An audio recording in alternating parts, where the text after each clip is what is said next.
කල්ප කාලාන්තරයකට පස්සේ පහළ වෙන උතුම් බුදුරජාණන් වහන්සේලා ගැන ගුණ වශයෙන් දැනගන්න ඔබත් කැමති ඇති. එහෙනම් තව දින කිහිපයකින් ඒ කියන්නේ ජූලි මාසේ 25 වෙනි සෙනසුරාදා බ්‍රිස්බේන් මහමෙවුනා භාවනා අසපුවට පැමිණෙන්න. මේ ලෝකයට කලාතුරකින් පහළ වුණ බුදුරජාණන් වහන්සේලාගේ පරම්පරා කතාව ඉගෙනගෙන බුද්ධානුස්සතිය වඩ බුදුගුණ කියමින් පින් පුරව ගන්න. සෙනසුරාදා හවස 4 ඉඳලා 6 වෙනකම් කාල වෙන් කරගන්න.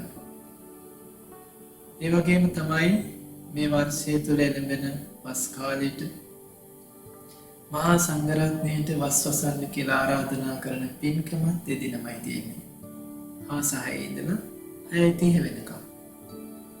ඊට පස්සේ ප්‍රණීත දන්සලකුත් භුක්ති විඳලා ගොඩාක් පින් පුරවගෙන යන්න දුර්ලභ අවස්ථාවක් ඔබට ලැබෙනවා. බුද්ධෝ හවේ කප්ප සතේහි දුර්ලභ. බුදු කෙනෙක්ගේ උපත කල්ප 100 ගානකට දුර්ලභයිනේ. ඒ නිසා පින් පුරව ගන්න. පින කියන්නේ සැපයට කියන නම. සැප ලබන්න කැමති අය පින් කරන්න ඕනේ. අපි හැමෝම සැපයට කැමතියි. ඒ නිසා පින් පුරව ගන්න. සැදැහැ සිතින් බ්‍රිස්බේන් මහමෙවුනාව භාවනා අසපුවට පැමිණෙන්න කියලා අපි මෙත් සිතින් ඔබට ආරාධනා කරනවා. තෙරුවන් සරණයි. නමෝ බුද්ධාය.